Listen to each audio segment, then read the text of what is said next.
It was the middle of the afternoon, and El Toro Grill Taqueria in City Heights was completely empty of customers.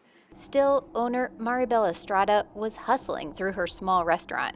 She took orders over the phone and through a walk up ordering window she'd made that opened to the street. Right now, we only have 25% open to the public inside, which for us is only 3 tables available. That's basically it. And now it's helping a little bit, but not as much as before. Unfortunately, Estrada can kiss those 3 tables goodbye for the time being. San Diego County has sunk back to the dreaded purple tier, the worst possible ranking in California's system meant to control COVID-19 spread. For months, San Diego County stayed in a narrow range, teetering on the edge of the red and purple tiers.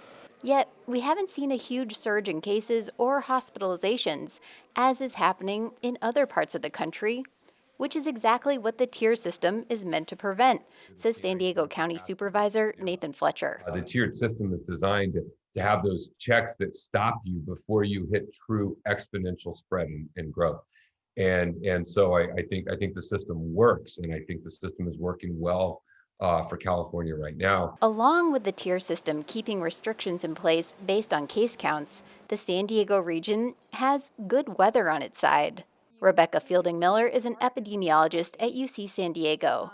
She says good weather helps people stay outside where COVID-19 is far less likely to spread. During those big heat waves, we had big spikes in cases because you can assume that if it's 100 degrees in San Diego, people are going to go inside where there's air conditioning, and because there's recirculated air, there's a better chance for infection.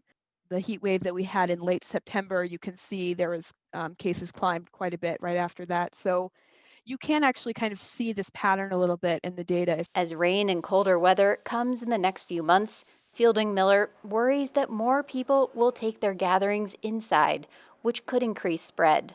Fletcher says he hopes the tier system doesn't come under attack if that does happen. We've got to recognize and understand that there is no economic recovery when you have increasing cases.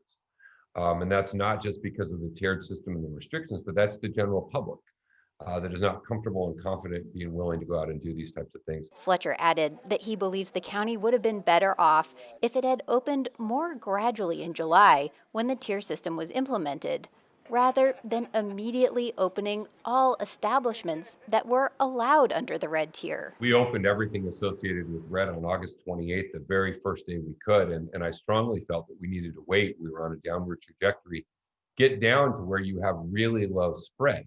And then when you have really low spread, then you can be a little bit more open with some of the things you're doing without the risk of closing people down. That may be true, but El Toro Grill owner Estrada isn't sure she can hang on much longer. Unfortunately, we don't have a lot of space outside on the sidewalk, but we ended up having 4 tables outside. But it's kind of like we have a lot of issues here for people pass by. We have a lot of trouble with homeless. She and her husband have run the restaurant for 10 years, but without indoor dining, she says they could close in a matter of months. Claire Trageser, KPBS News.